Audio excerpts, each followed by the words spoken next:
گئے وقتوں کی بات ہے، ایک بادشاہ تھا۔ اس بادشاہ نے 3 شادیاں کی تھی، مگر اس کے ہاں کوئی اولاد نہ تھی۔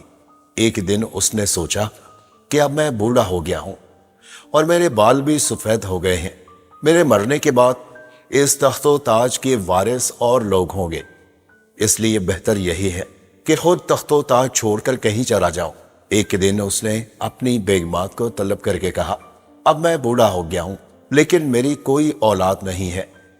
اب میں جاؤں گا، مگر تم نے 40 دن تک میرے متعلق کسی کو کچھ نہیں بتانا، اور اگر کوئی آ کر پوچھے تو کہہ دینا کہ بادشاہ بیمار ہے، اس لیے باہر نہیں نکلتا، اور میری غیر موجودگی میں میرا وزیر ریاست کے کام چلائے گا۔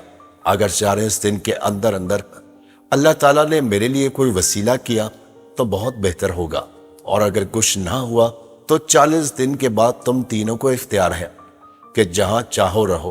تینوں بیگمات نے کہا، بہتر یہی ہوگا کہ آپ ہمیں بھی ساتھ لے کر جائیں۔ آپ کے جانے کے بعد خدا جانے ہماری کیا حالت ہو۔ لیکن بادشاہ نے ان تینوں بیگمات میں سے کسی کی بات نہ مانی اور کہنے لگے، اگر 40 دن تک میں واپس نہ آؤں تو تمہیں اختیار ہے کہ اپنی مرضی کرو۔ اگر تم میں سے کسی کا دل چاہے تو وزیر کے ساتھ رہ جانا، لیکن 40 دن تک میرا انتظار کرنا ہوگا۔ شاید میرے لیے اللہ تعالیٰ کوئی وسیلہ کرے، مگر 40 دن تک وزیر کو بھائی اور باپ کی جگہ سمجھنا۔ بادشاہ نے یہ باتیں وزیر کو بھی بتا دیں، اور اس کے بعد بادشاہ نے استبل سے ایک بہترین گھوڑا نکالا اور جواہرات لے کر گھوڑے پر سوار ہو کر روانہ ہوا۔ سفر کرتے کرتے وہ کسی دوسرے بادشاہ کی سلطنت میں جا پہنچا۔ باتیں تو جلدی ختم ہو جاتی ہیں، لیکن دن اور مہینے دیر سے گزرتے ہیں۔ بادشاہ بڑا نازک تھا، اور اس سے پہلے اس نے ایسی تکلیفیں کبھی اٹھائی نہ تھی۔ تھک کر ایک درخت کے نیچے پڑ کر سو گیا۔ تھوڑی دیر کے بعد نیند سے بیدار ہو کر دیکھا کہ ایک طوطا اور مینا درخت کے ڈال کے سرے پر بیٹھے ایک دوسرے سے باتیں کر رہے ہیں۔ بادشاہ پرندوں کی بولی سمجھتا تھا۔ اس نے سنا کہ پرندے اس کا نام لے رہے ہیں اور آپس میں باتیں کر رہے ہیں۔ غور سے سنا تو طوطا مینا سے کہہ رہا تھا، جانتے ہو یہ کون ہے؟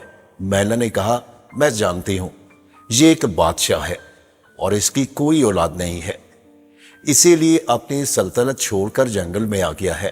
طوطے نے کہا، اگر ایسا ہے تو اس کے لیے کوئی علاج سوچا؟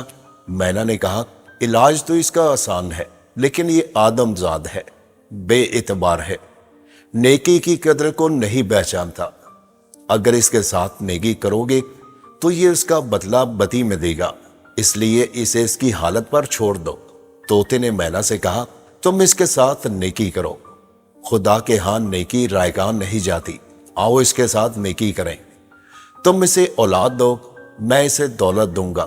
مینا نے کہا، یہ ہماری بولی نہیں سمجھ سکتا، اگر اسے عقل ہے تو جس ڈال پر میں بیٹھی ہوں اس کے پتے گھونٹ کر پانی کے ساتھ ملا کر پیے تو انشاءاللہ اسے اولاد نرینہ عطا ہوگی۔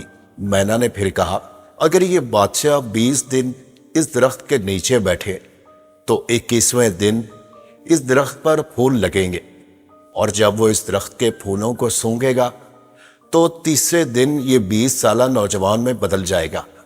اس کے بعد پتوں کو پانی کے ساتھ گھونٹ کر پی لے تو اللہ تعالیٰ اس کو لڑکا عطا کرے گا۔ یہ کہہ کر مینا طوطے سے مخاطب ہوئی، اے طوطے، تم اس کو دولت دے دو۔ طوطا بولا، اس درخت کے نیچے ایک کنواں ہے، اس کنویں کے اندر 7 بادشاہوں کا خزانہ دفن ہے، اور خزانے کے منہ پر ایک اژدہا بیٹھا ہے۔ جو بھی اژدہا کو مار ڈالے گا وہی وہ 7 بادشاہوں کا خزانہ حاصل کر سکے گا۔ مینا نے کہا، شاید یہ اژدہے کو نہ مار سکے، اور کہیں ایسا نہ ہو کہ وہ اژدہا اسے کھا جائے۔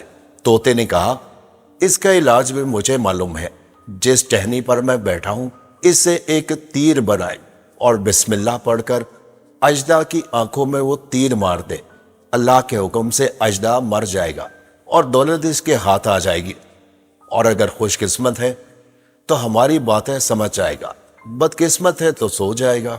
دونوں پرندے یہ باتیں کر کے وہاں سے اڑ گئے۔ بادشاہ نے آنکھ کھولی، اٹھ کر بیٹھا اور اللہ تعالیٰ کا شکر ادا کیا۔ پھر درخت پر چڑھ کر ٹہنی پر نشان لگایا اور انتظار کرنے لگا۔ 20 دن بعد اللہ کی قدرت سے درخت پر پھول اگائے۔ اللہ کی شان دیکھیے کہ وہ جوان ہوا تو معلوم ہوا کہ پرندے سچ کہہ رہے تھے۔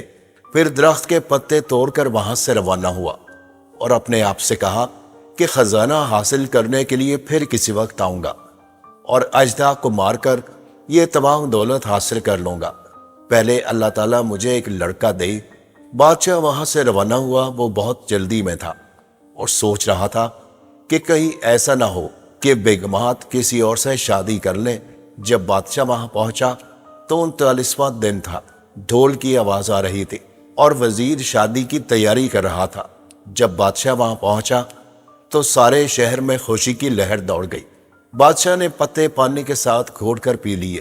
ٹھیک 9 ماہ اور 9 دن بعد اس کے ہاں ایک لڑکا پیدا ہوا۔ لڑکے کا نام لال بادشاہ رکھا گیا۔ بادشاہ نے خدا کا شکر ادا کیا۔ پھر ایک دن وہ واپس گیا اور طوطے کی بتائی ہوئی ترکیب کی مدد سے اژدھا کو مار کر وہ تمام خزانہ حاصل کر لیا جو 7 بادشاہوں کا خزانہ تھا۔ بادشاہ نے اللہ پر توکل کیا۔ اللہ نے اسے فرزند بھی عطا کیا اور دولت بھی دی۔ خدا اسی طرح ہر کسی کی مراد پوری کرے۔